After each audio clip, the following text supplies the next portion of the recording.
ఛానల్కు స్వాగతం.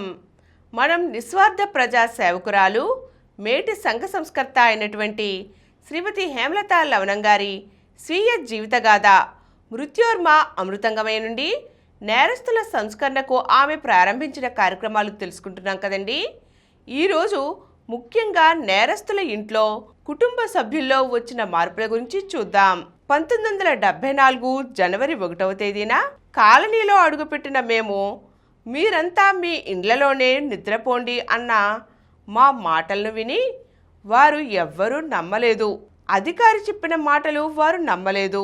ఆ రాత్రి నేరస్తులు ఇండ్లకు దూరంగానే పడుకున్నారు. దురంత పద్మవ్యూహాల వల్ల కానిది రవ్వంత అనురాగం వల్ల సాధ్యమవుతుంది అన్న మహాకవి వాక్కు సత్యం. ఆ రాత్రి పోలీసులు తమ ఇండ్లను సోదా చేయలేదని తెలిసి చాలామంది ఆశ్చర్యపోయారు. చాలా సంవత్సరాల తరువాత ఆ మాటలు విన్నారు వారు. అయినా వారికి నమ్మకం కలగలేదు.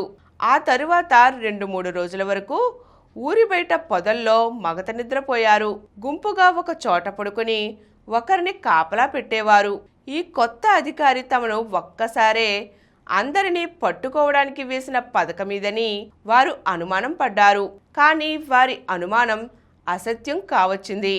ఏ రాష్ట్ర పోలీసులు కానీ ఏ జిల్లా పోలీసులు కానీ తమ అనుమతి లేనిదే కాలనీలోకి అడుగుపెట్టరాదని, సరైన విచారణ లేనిదే ఎవరిని అరెస్ట్ చేయరాదని అధికారి ఆదేశాలు జారీ చేశారు. అంతేకాక రహదారి పొలిమేరల్లో పోలీసు కాపలా ఉంచారు. ఊరికి పశ్చిమాన ఉన్న స్కూలు భవనంలో ఇదంతా జరుగుతోంది. ఒక వారం రోజులు ఏ పోలీసులు కాలనీలోకి రాలేదు. నేరస్తులు వారి కుటుంబాలు ప్రశాంతంగా నిశ్చింతగా నిద్రపోయారు.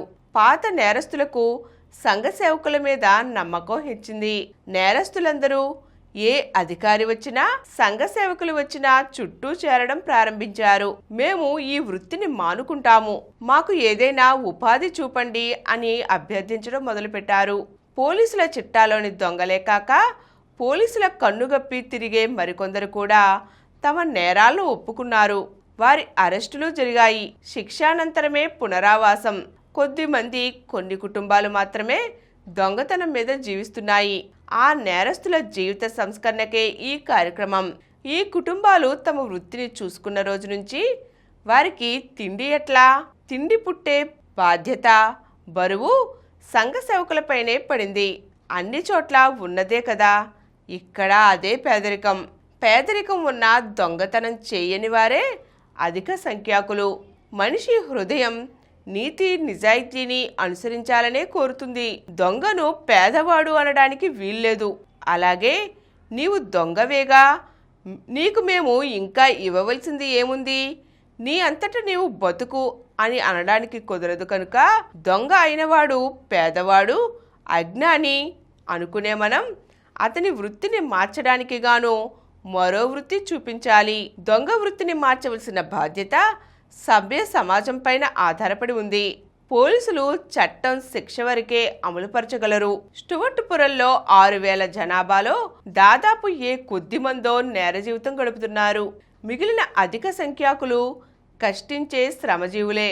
రైతులు, ఉద్యోగులు, పెద్ద పెద్ద ఆఫీసర్లు ఉన్నారు. వీరికి ఈ నేరస్తుల జీవితం నచ్చదు. ఇతర గ్రామాల్లో, పట్టణాల్లోనూ దొంగలు ఉన్నారు.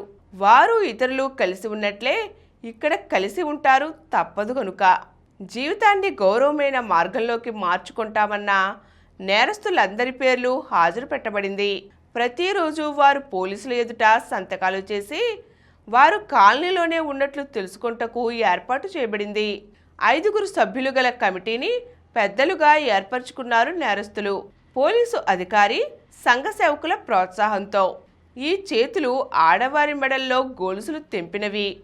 ఇప్పుడు పలుగు పట్టుకోమంటే అన్న దొంగ కూడా దారికి వచ్చి కష్టపడతానని ఒప్పుకున్నాడు. పోలీసు అధికారి ఉద్దేశం ఏమిటో, సంఘ సేవకుల కార్యక్రమం ఏమిటో ముందు ఆ కాలనీలో వారికి, నేరస్తులకు అర్థమైంది. కానీ పోలీసు అధికారులు, సంఘ సేవకులు కాలనీలోకి వెళ్ళినప్పుడంతా నేరస్తులే చుట్టూ చేరడం, ఇది మా దొంగల సభ, పెద్ద మనుషులు మీరు రావద్దు అని, నేరస్తులు కాని వారిని నేరస్తులుగా దూరంగా ఉంచడం వలన దొంగలు కానివారు అనే విభాగం కాలనీలో ఏర్పడింది. ఇది సంస్కరణ కార్యక్రమానికి చివరి వరకు అడ్డు తగులుతూ వచ్చింది. ఆనాటి ముఖ్యమంత్రి జలగం వెంగళరావును కలిశాం. ఘోర లవణం నేను స్టువర్ట్పురం నేరస్తులను మంచి పౌరులుగా మార్చే సంస్కరణ కార్యక్రమానికి తాను పూర్తిగా సహకరిస్తానని, దానికి అనుగుణంగా రూపొందించిన కార్యక్రమాలు ఏమి ఉన్నా తనకు అప్పగించవలసిందిగా ముఖ్యమంత్రి కోరారు.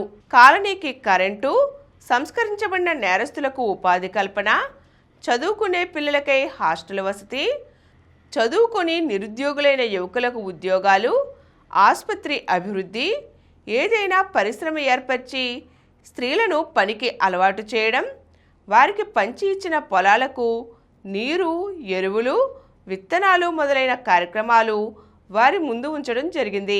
జిల్లా అధికారులు, పోలీసు అధికారులతో చర్చల వలన సంస్కరణకు సుముఖతను తయారు చేయడం జరిగింది. అన్ని మూలల నుండి పునరావాసానికి అనుకూల వాతావరణం అలముకుంది. ఈరోజు మనం నేరస్తుల సంస్కరణకు సంబంధించి కొన్ని అంశాలు చూసాం కదండి. మరిన్ని అంశాలతో మళ్ళీ కలుద్దాం. ఈ కార్యక్రమం మీకు ఎంతో నచ్చింది కదా. ఇటువంటి మరిన్ని వీడియోల కోసం అనతి కాలంలోనే 20 కోట్లకు పైగా వ్యూస్ సాధించిన సమరం ఛానల్ సమర్పించు యతీష్ సెంటర్ ఛానల్కు సబ్స్క్రైబ్ చేయండి, లైక్ చేయండి, మీ ఫ్రెండ్స్కి షేర్ చేయండి. అలాగే ప్రక్కనున్న గంట సింబల్ని ప్రెస్ చేయడం మర్చిపోకండి.